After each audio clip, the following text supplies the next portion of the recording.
우리가 2024년 올해 들어서 마태복음 4장의 말씀으로 하나님의 말씀이 삶이 되는 교회, 또 삶이 되는 성도, 이런 우리 주제로 지금까지 달려오면서 우리 주제 선구였던 마태복음 4장의 다음 장인 5장부터 있는 우리 산상수훈을 통해서 그 하나님의 그 말씀이 우리 삶에 그대로 좀 반영이 되고 적용되는 그런 말씀을 사모하면서 산상수훈을 이제 우리가 그동안 살펴보고, 오늘 6장을 거쳐서 7장, 오늘 본문 마지막을 거쳐서 24절에 그러므로라고 하는 그 말씀이 이제 이 산상수훈의 결론에 해당하는 그 부분입니다. 그래서 오늘로 이제 산상수훈을 우리가 마치게 되는데, 이 산상수훈의 마지막 부분에 가서는 우리에게 지혜로운 그 선택을 우리 주님께서는 우리에게 강요하시는 걸, 또 요청하시는 것을 우리는 들었습니다. 그래서 우리는 그동안 우리 앞에 있는 넓은 문을 통과할래, 아니면 좁은 문을 통과하고 좁은 길을 갈래, 주님께서 우리에게 좁은 길을 요구하셨고, 또 두 번째 지혜로운 선택 두 번째를 통해서 우리가 하나님의 뜻을 온전히 알고 행하는, 그래서 좋은 열매를 맺는 좋은 나무가 될래, 아니면 나쁜 열매를 맺는 나쁜 나무가 될래, 주님께서는 우리에게 좋은 열매가 맺는 좋은 나무가 될 것을 또한 요청하셨고, 오늘은 이제 우리 산상수훈의 결론으로서 그러므로라고 하는 이 말씀을 통해서 주님의 그 말씀을 듣고 행함으로 우리 인생이라고 하는 그 집을 반석 위에 져서 흔들리지 않고 무너지지 않는 그런 집을 선택할 것을 요청하면서, 그런 가운데 모래 위에 지어서 무너지는 집도 있는데 너희 선택은 무엇인가, 주님께서 우리에게 요청하시는 그 말씀을 우리가 겸허하게 받들고자 하는 것입니다. 여러분, 지금 여러분의 인생의 집을 잘 짓고 계십니까? 이 세상의 건물도 지으려면 여러 가지를 고려해야만 한다고 합니다. 우리 콜롬비아 대학의 건축학 교수이신 살바도르라고 하는 이 건축공학의 그 교수님의 그 이론에 의하면, 이 일반 건축도 쉽게 짓는 것이 아니라 무너지지 않는 튼튼한 건축물이 되려면 삼중의 하중을 고려해야 된다라는 그런 대표적인 기초적인 이론을 발표하셨습니다. 그것은 고정하중이라는 것과 또 적재하중이라는 것과 이동하중이라고 하는데, 고정하중이라고 하는 건 그냥 상식적으로 건물이 지어지려면 거기 들어가는 콘크리트, 철제, 어떤 기초적인 자료들, 그 무게가 당연히 버텨야 되니까 이 고정하중을 고려해서 무너지지 않는 튼튼한 기둥과 또 기반을 가져야 된다고 하는 것이 이제 고정하중이고, 그런가 하면 적재하중이라고 하는 것은 그 건물의 용도에 따라서 들어가는 사람이 있고, 또 들어가는 장비가 있고, 또 거기에 있는 여러 가지 시설들이 있는데, 무거운 것이 들어오고 또 사람이 대거 몰리는 지역이고 또 몰리는 그런 건축물이라면 그만큼 튼튼하게 건축물을 고려해야 된다라고 하는 것이 이제 적재하중이 됩니다. 그리고 이동하중이라는 건 이제 우리가 잘 아는, 무너지지 않으려고 하면 오늘 이 본문 속에 있는 비, 창수, 바람이라고 하는 것처럼 외부에서 들어오는 어떤 그 영향들, 바로 그런 것들, 지진이라든지 이런 것에 얼마나 잘 버틸 수 있는가 하는 것을 고려해야 된다는 것이 이제 이동하중이 되는데, 오늘 주님께서 말씀하신 우리가 무너지지 않는 반석에 짓는 집도 정말 여기에 그대로 적용되는 것 같습니다. 주님께서는 모든 이 말씀을 아시고, 정말 우리가 고정하중이 얼마나 흔들리지 않는 반석에 있는 어떤 믿음에 우리가 든든하게 서 있느냐, 거기에 따라서 적재하중과 같이 외부로부터 이게 들어오는, 우리가 주님의 말씀을 듣고 행하는 그런 온전한 그런 행함이 과연 있느냐, 그런가 하면 이동하중과 같은 비가 또 오고 또 창수가 나고 또 바람이 불면 무너지지 않는 여러 가지를 고려하는 그런 말씀을 주님께서 정말 우리의 모든 것을 아시고 오늘 주시는 이 말씀을 통해서, 성도 여러분, 우리가 정말 지혜로운 우리 인생을 짓는 자들이 되기 원합니다. 그래서 후회하지 않는, 무너지지 않는 지혜로운 집을, 우리 인생의 집을 어떻게 지을까, 주님께서 이 산상의 보석 같은 말씀을 우리에게 주셨는데, 그 말씀을 우리가 함께 겸허한 마음으로 받고자 하는 것입니다. 자, 그렇다면 우리가 지혜로운 선택은 무너지지 않는 그런 집을 짓는 건데, 그 집을 위해서 첫 번째 기억해야 될 것은 너무나도 당연하지만 주님의 말씀을 듣고 행하는 삶이 되어야 한다는 것입니다. 오늘 본문 24절 말씀에 보면, 그러므로 누구든지 나의 이 말을 듣고 행하는 자는 그 집을 반석 위에 지은 지혜로운 사람 같으니라고 말합니다. 오늘 이 말씀을 굳이 우리 말씀을 행한다고 하는 이 말씀을 우리가 하나님 앞에 영원한 형벌을 또 지옥을 가지 않기 위해 구원받기 위해서 우리는 완전한 행함이 있어야 된다. 이런 구원론적 조건의 행함으로 그것을 이 말씀을 받지 않았으면 합니다. 오늘 이 말씀은 이미 행함에 대한 어떤 구원의 진리를 설명하는 것이 아니라 이 말씀을 믿는 자들에게 믿음을 전제로 한 행함의 문제를 다루고 있는 것입니다. 이와 같은 비슷한 말씀을 해석할 수 있는 것이 바로 고린도전서 3장 10절 이하의 사도 바울이 예수 그리스도라고 하는 믿음의 터 위에 건축하는 지혜로운 자의 모습을 거기에 말씀하고 있는데 고린도전서 3장 14절 이하에 보면 다음 같은 말씀이 있습니다.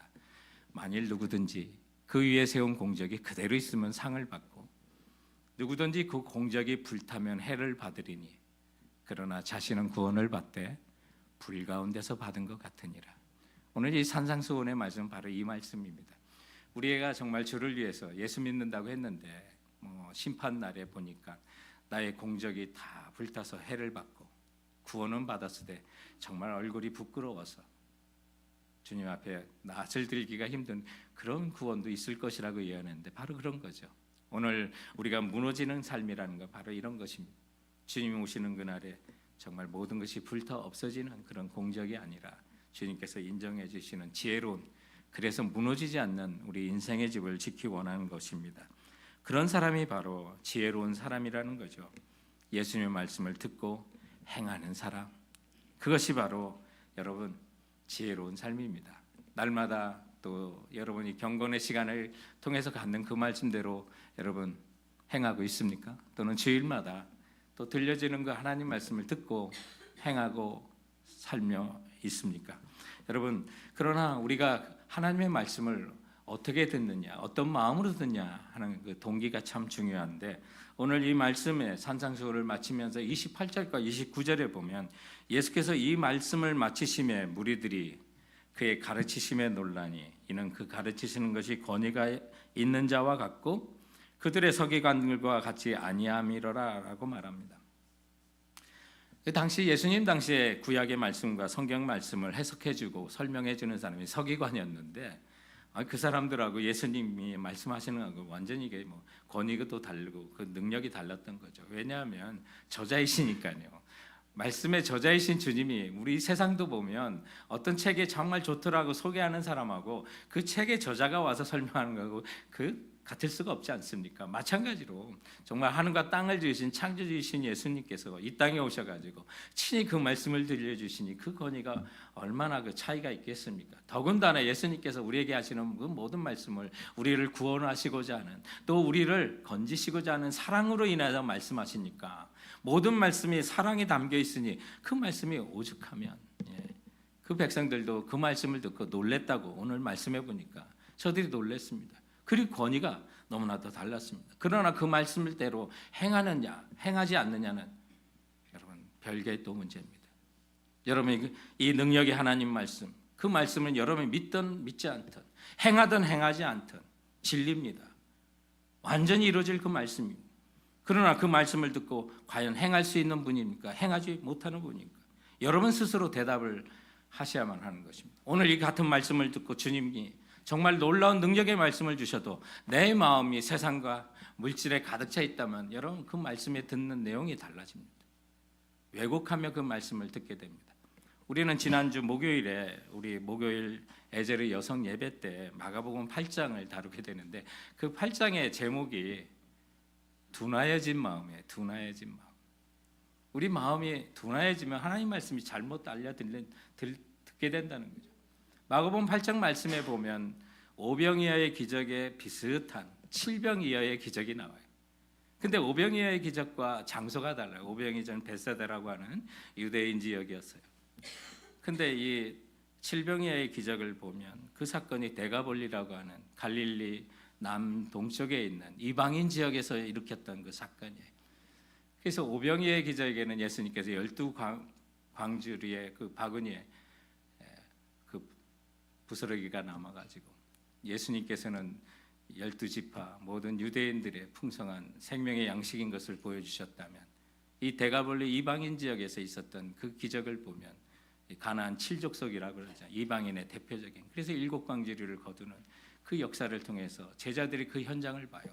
놀라운 역사가 그 앞에 있어요. 그리고 예수님의 집이 있는 곳으로 제자들과 함께 배를 타고 가는데 오병이어의 기적을 본 그 제자들, 칠병이어의 기적을 함께했던 그 제자들이 그 배에 타가지고 하는 얘기가 우리에게 떡이 없으므로 떡이 하나밖에 같이 하나만 가지고 탄 것 때문에 걱정하는 그 제자들을 예수님께서 한탄하시는 그 장면이 나와요. 지금 예수님께서 어떤 분인지를 저들이 봤어요. 오병이어의 기적을 통해서 남자만 5,000명, 칠병이어의 기적을 통해서 남자 장정만 4,000명을 먹이시는 우리 그 주님의 그 능력이, 그 주님과 함께 가라면서도 그 배를 타면서도 도시락을 안 가져온 것 때문에 걱정하고 떡이 하나밖에 없음 때문에 걱정하는 그들을 보면서 예수님이 너무 답답하셨던 거예요. 저들이 정말 마음속에 있는 것이 먹고 사는 문제가 그 머릿속에 가득 차 있어요. 주님의 부활을 보지 못하고 성령을 받지 못한 상황에서 그들의 마음속에 생각 속에 그냥 먹고 사는 거, 떡 돈 하면서 살아가는 거예요. 주님께서 너무 답답하셔서 아직도 깨닫지 못하니, 눈이 있어도 보지 못하였느냐. 바리새인의 누룩과 헤롯의 누룩을 조심하라고 하는데 그 누룩의 얘기도 잘못 알아듣고 우리에게 떡이 없거늘 무슨 누룩의 얘기를 하시냐, 우리에게 밀가루가 없는데 무슨 또 어디다 누룩을 집어넣어서 뭐 버풀리게, 그저 주님이 하시는 말씀마다 그 얘기를 하니까 너무나도 주님 답답하셔서 아직도 깨닫지 못합니다. 성도 여러분, 우리가 주님의 그 능력 있는 말씀을 전해주면 무엇합니까? 내 마음속에 여전히 세상과 근심과 걱정과 물질에 대한 것으로 가득 차 있고 때로는 살아가면서 주님께 매달리고 간구했을 때 주님께서 역사를 주셔서 오병이어 같은 역사, 칠병이어 같은 역사로 함께 하셔서 이제 주님만 믿고 살아가면 되겠구나, 그런 확신을 주심에도 불구하고 여전히 그 사건을 잊어버리고 내게 떡이 없는데, 내게 돈이 없는데, 그러니 주님이 들려주시는 그 말씀을 우리에게 주심에도 불구하고 사람들에게 놀랍고 권위 있는 말씀을 선포하심에도 불구하고 내가 그 말씀대로 믿고 살겠습니다라고 하는 그런 행함이 우리에게 빠져 있다면 성도 여러분, 그게 바로 무너지는 집을 짓는 거고 모래 위에 내 인생을 짓는 집이라는 사실을 기억하십시오. 그러므로 여러분, 순전한 마음으로 받고 주님의 말씀은 모든 말씀이 진리입니다. 들려주시는 그 말씀대로 듣고 행하여 무너지지 않는 인생의 집을 짓는 하나님의 자녀로 살겠습니다. 이런 결단이 오늘 있기를 주님의 이름으로 축원드립니다. 오늘 주님 앞에 여러분이 또한 무너지는 집을 질래, 무너지지 않는 반석의 집을 질래 라고 했던 그 모래와 반석의 의미가 뭘까 한번 좀 생각해 봤으면 합니다. 어떤 비바람이 온다 그래도 기초, 주초라고도 오늘 본문에 되어 있는데 그 기초만 튼튼하면 견딜 수 있는 거죠.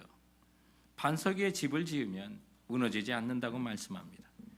이것이 오늘 본문의 또한 결론이기도 하고 산상수훈의 결론이기도 하는데, 그럼 내가 인생 속에 지어야 될 그 반석, 그것은 무엇이고 혹시 내가 모래 위에 지금 인생을 짓고 있는 건 아닌지 오늘 주님께서 지혜로운 선택을 하라고 이 말씀을 주시는 거예요.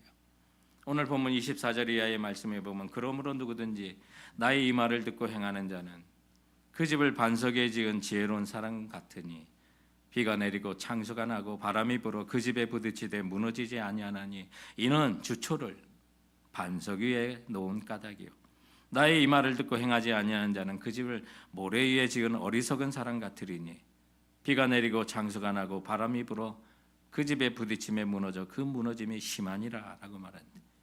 여기 인생의 건축의 핵심이 주초인 기초, 그 바닥에 있는 것을 우리가 알게 되는데, 지혜로운 인생은 그 인생의 기초를, 주초를 반석에 두는 사람이라고 말합니다. 그 반석 자체에 견고하게 붙어 있을 때 흔들림이 없다는 것을 말해주는데, 그렇다면 이 반석이 도대체 뭘까? 근데 반석은 성경에 일관적으로 말씀하고 있는 뜻은 당연히 예수 그리스도이십니다. 이 세상에는 여러 가지 주초가 있습니다. 삶을 세워가는 기초가 있다는 거죠. 철학의 주초도 있고 타종교와 같은 세계관도 있고 지식의 주초도 있습니다. 그런가 하면 사실적으로 보면 어떤 사람은 돈과 재물이 주초가 되기도 합니다. 교양과 명예가 주초이기도 합니다. 그러나 그 모든 주초들은 다 모래인 것입니다. 오늘 주님께서 말씀하시고 성경이 일괄적으로 말하는 그 기초와 주초는 흔들리지 않는 그 안전한 반석은 바로 예수 그리스도이신 것입니다. 그러나 오늘 이 본문만을 놓고 본다면 예수님께서 말씀하신 이 반석은 조금 다른 각도로 말씀하고 계십니다. 반석이라는 것은 바로 주님의 말씀을 듣고 실행하는 것이 곧 반석이라고 말씀하고 있습니다. 반대로 주님의 말씀을 듣고도 실천하지 않는다면 그것이 바로 모래라고 하셨습니다. 여러분, 주님의 말씀을 듣고 실행하면 그것이 반석 위에 인생을 짓는 지혜로운 사람이라고 예수님 말씀하십니다. 그러나 주님의 말씀을 듣고도 실행하지 않으면 그게 모래 위에 집을 짓는 거라고 말합니다. 여러분, 자녀들을 기를 때 해변이나 호숫가의 모래밭에 가서 모래성을 지어봤을 것입니다. 누구나 그런 경험이 있을 것 같습니다. 그런데 그 모래성을 수년에 거쳐서 힘겹게 짓는 사람이 있습니까? 그렇지 않습니다. 모래성은 몇 분만 해도 후닥닥 지어집니다. 너무 쉽게 지어집니다. 우리가 쉽게 갈 수 있는 길이고 우리가 쉽게 갈 수 있는 넓은 문이 바로 모래 같은 그런 삶 아니겠습니까? 우리 인생을 누구나 쉽게 가고 싶지 않습니까? 빨리 가고 싶은 마음이 다 있을 겁니다. 그래서 우리가 유혹을 받는 거죠. 그러나 반석 위에 집을 짓는 우리 인생은 어디 그거 하루아침에 됩니까? 저 사람 변하지 않을 것 같은데, 변하지 않을 것 같은데 늘 그러다가 어느 한순간에 하나님 말씀에 따라서 변화된 거 보기도 하지 않습니까? 그것이 어디 하루아침에 됩니까? 수년에 걸쳐 수십 년에 걸쳐서 이루어지는 작업일 수도 있습니다. 그러나 하나님 말씀대로 듣고 행하다 보면 어느덧 내가 말씀에 듣고 행하는 반석에 굳게 서가는 내 자신의 모습을 보기도 하는 것입니다. 뉴욕의 맨해튼에 고층 빌딩이 많은데 그곳에 고층 빌딩이 이렇게 견고하게 설 수 있을 수 있는 것도 맨하탄의 그 기반이 암석이고 바위라는 그런 얘기를 들은 적이 있습니다. 그래서 높은 빌딩을 짓기에는 아주 알맞은 것, 그러나 그 반석을 파는 것이 너무 힘들다는 그런 이야기도 듣기도 하였습니다. 여러분, 우리가 하나님의 말씀대로 듣고 행한다는 것 쉬운 게 아닙니다. 그러나 힘들지만 짓고 나면 넘어지지 않는 집이 되는 것입니다. 사랑하는 성도 여러분, 우리를 유혹하는 모래 위에 집을 짓도록 하는 유혹하는 그런 유혹이 우리 안에 많이 있습니다. 오늘 말씀은 저는 성경을 통해서 해석하고 싶은데 마가복음 8장에 대한 칠병이어의 기적을 여러분께 말씀을 드렸습니다. 주님께서 이게 오병이어와 또 칠병이어의 기적을 보여줬음에도 불구하고 아주 잠시 또 시간도 얼마 안 지났는데도 계속 또 떡 걱정하는 것을 보면서 하도 기가 막혀서 하셨던 그 말씀 중에 오늘 이 8장 15절 이하에 보면 예수님께서 어떤 말씀을 하시냐면 가라사대 3가 바리새인들의 누룩과 헤롯의 누룩을 주의하라 그랬는데 오늘 우리들이 정말 시간이 걸려 견고하게 반석 위에 집을 짓지 못하는 그 이유 중에 하나가 예수님께서 아주 정확히 지적을 하신 겁니다. 그렇다면 바리새인의 누룩과 헤롯의 누룩은 뭘까요? 성경이 성경을 해석하는데 예수님께서 누가복음 12장에 이 같은 사건을 이야기할 때 그 본문 속에서 보면 가라사대 바리새인들의 누룩 곧 외식을 주의하라고 말씀하셔서 이 바리새인들의 누룩은 외식하는 거구나라는 것을 우리가 생각하게 됩니다. 그것은 형식주의인 그리스도인이에요. 그래서 경건의 모양은 있는데 능력이 없는 거예요. 주님을 사랑한다고 외형적인 모습은 있는데 진정으로 사랑하는 마음도 없고 행하려고 하는 의지도 없는 거, 그것이 바로 바리새인들의 누룩이 되는 거죠. 오늘날 보면 예수 믿고 예배드린 지 오래됐어요. 몇 년을 교회 다녔어요. 그러다 보니까 찬송도 익숙한 찬송이 나오고 기도도 이제 익숙해졌는데 그런데 우리의 살아가는 삶은 하나님 기뻐하시는 삶이 하나도 없는 거예요. 아니요, 거기에 대한 관심도 없어요. 그러면서 세상적인 걱정으로 관심으로 내 중심에 가득 차 있을 때 여러분 그게 바로 바리새인들의 누룩이에요. 그것을 주님께서 조심하라고 하는 거고 그것 때문에 우리 인생이 반석 위에 지어야 되는데 알면서도 우리는 모래 위에 짓게 되는 거예요. 그래서 주님께서 바리새인들의 누룩을 주의하라고 말씀하는 거예요. 그런데 또한 헤롯의 누룩도 주의하라고 주님께서 또 말씀하셨는데 이 헤롯의 누룩은 또 병행구절인 마태복음 16장에 보면 이 헤롯의 누룩을 바리새인 누룩과 사두개인의 누룩을 주의하라고 그래서 여기서는 헤롯, 여기서는 사두개인이라고 이렇게 하는데 헤롯과 사두개인은 한 통속이에요. 저들의 관심이 똑같아요. 세상적인 출세고요, 돈이에요. 그래서 당시에 헤로데 왕가의 일당들은요, 이 식민지의 왕이었어요. 분봉왕이었어요. 그래서 로마에 잘 보여야만 해요. 로마에다 정기적인 뇌물을 바쳐야만 했던 사람이에요. 그러니 그 세상의 출세 때문에 자기가 다스리는 그 유대 땅의 수많은 백성들에게 엄청난 과세를 물려가지고 자기가 중간에 착복을 하고 일부를 보내는 그 뇌물에 익숙했던 사람이에요. 그런데 사두개인들은 제사장 가문이잖아요. 제사장도 마찬가지였어요. 저들이 하나님께 제사를 지낸다고 하지만 사실 저희들의 생각에는 세상의 출세와 돈이 저희들의 관심이었어요. 그래서 온전하게 흠없는 제물을 하나님 앞에 드리도록 해야 되는데 눈먼 양들, 다리 저는 것들, 그러나 자신들과 결탁한 그런 부조리한 곳에서 상납하는 돈을 받은 그 상점권은 그래도 그냥 다 제물로 받았던 거예요. 한 통속이었던 거예요. 그러므로 예수님께서 우리에게 말씀하실 때 정말 모래 위에 짓는 어리석은 사람의 인생은 뭐냐면요, 세상의 출세에 눈이 멀고 그의 마음속에 우리 안에 돈 하면서 물질적인 관심에 가득 차 있는 그런 삶들을 보면, 그러면서 하나님의 주님의 진리의 말씀을 그저 흘려보내고 있는 사람들, 그 사람들이 어리석다는 거예요. 성도 여러분, 그때나 지금이나 주님이 우리에게 동일한 말씀을 하시는 거예요. 삼가 바리새인들의 누룩과 헤롯의 누룩, 사두개인의 누룩을 조심하라고요. 외형적인 신앙인만 되지 말고 그 중심에 주님을 사랑하는 사람이 되고, 세상의 출세나 물질에다가 눈이 멀어 하나님 말씀을 멀리하게 된다면, 그러면서 바로 모래 위에 집을 짓는 어리석은 사람이 된다는 이 말씀을 겸허하게 받으시고, 사랑하는 성도 여러분, 먹고 사는 문제 주님 아십니다. 그때마다 여러분 하늘을 보세요. 공중에 나는 새를 보세요. 저 모든 새들을 누가 먹이시는지, 겉에 있는 꽃들을 보세요. 저 많은 꽃들을 누가 입히시는지 주님 보라고 하셨어요. 그래서 좀 눈을 뜨세요. 돈에서 눈을 떼세요. 세상에서 눈을 뜨세요. 주님이 다스리는 만물을 보시고, 하물며 자녀인 너희가 보냐. 주님을 신뢰하시면서 주님이 들려주시는 말씀 굳게 붙들고 행하고 나가며 무너지지 않는 여러분 인생의 집을 지으시는 지혜로운 사람이 되시기를 주님의 이름으로 축원드립니다. 오늘 말씀을 통해서 주님께서 선택하실 때 비와 창수와 바람이 부는데 무너질래 무너지지 않을래, 주님 말씀하시는데 여기 비와 창수와 바람의 뜻은 또 무엇일까 한번 생각해 봤으면 좋겠습니다.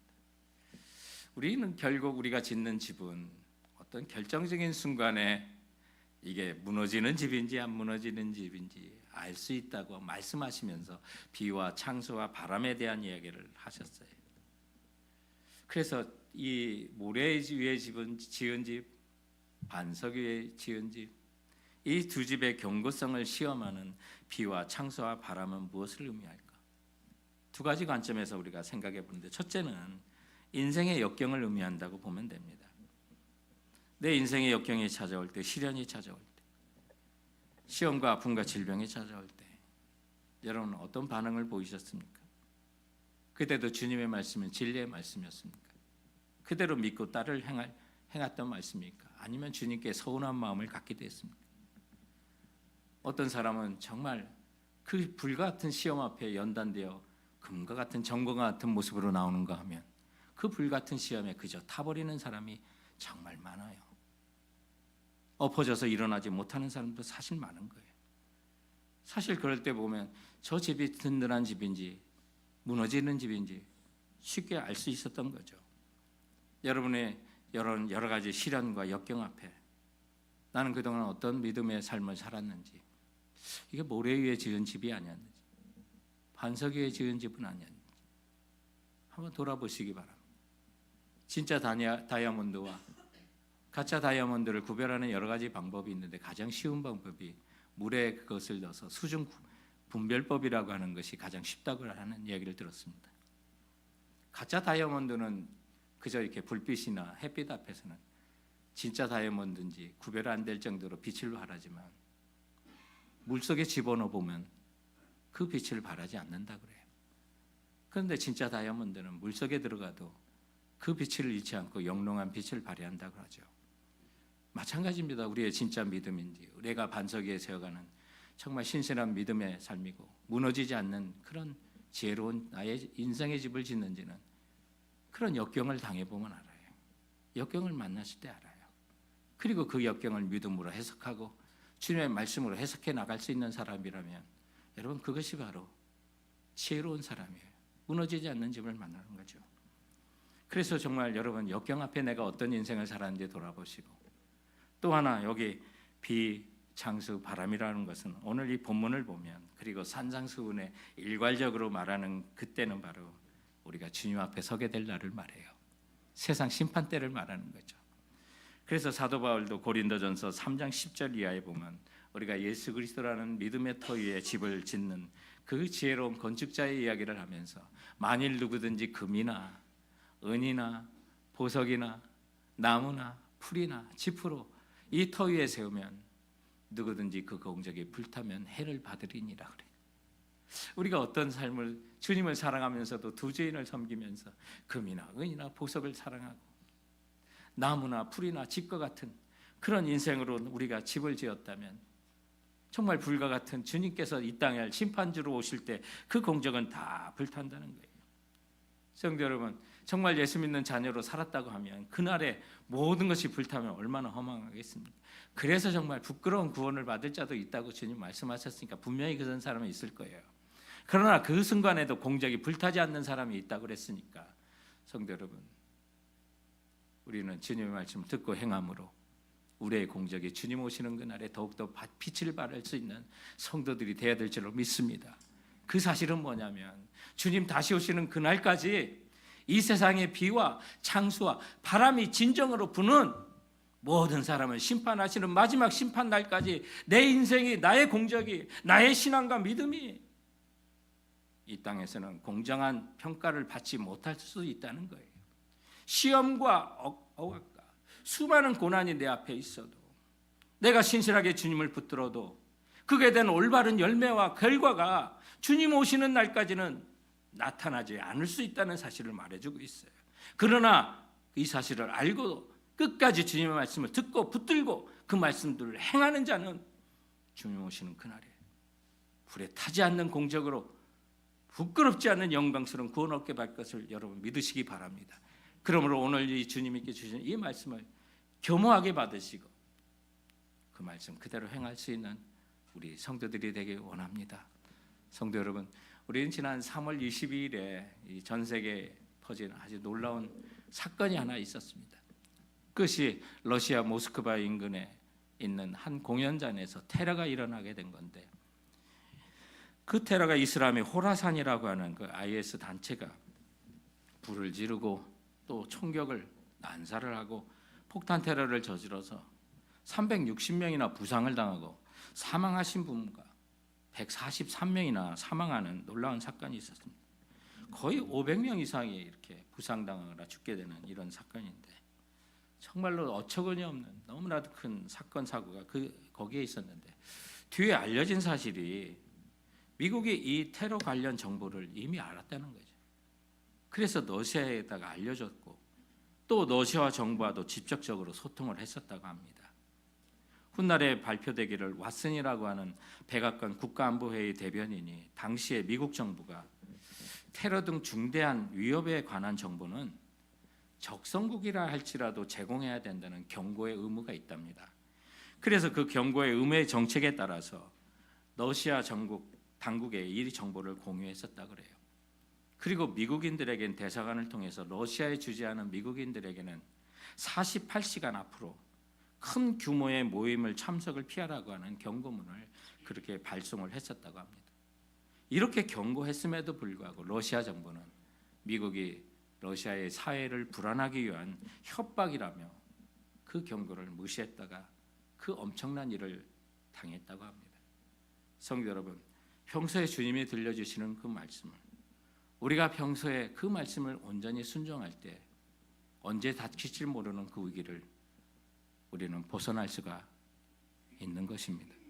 그러므로 주님의 말씀을 듣고 행하는 것을 평소에 몸으로 삶으로 이어나가는 성도들이 되시기 바랍니다. 오늘로써 이제 산상수를 마치게 됩니다. 주님께서 5장과 6장, 7장 마태복음의 말씀을 통해서 산상수훈을 마치고 이제 그 가르침을 마치시고 8장 1절에 다음과 같은 말씀이 나옵니다. 예수께서 산에서 내려오시니 수많은 무리가 따르니라. 성도 여러분, 예수님의 말씀을 들었던 수많은 사람이 그 산을 내려갈 때 예수님을 쫓기로 각오하고 예수님을 따르는 그 장면 속에 이제 산상수훈을 마치고 주님 걸어가시는 그 길에 우리 사랑하는 성도님들도 함께 주님을 따라 일생을 걸어가시는 성도들 되시길 주님의 이름으로 축원드립니다. 기도하시겠습니다. 우리 조용히 한번 말씀을 생각해 보시기 바랍니다.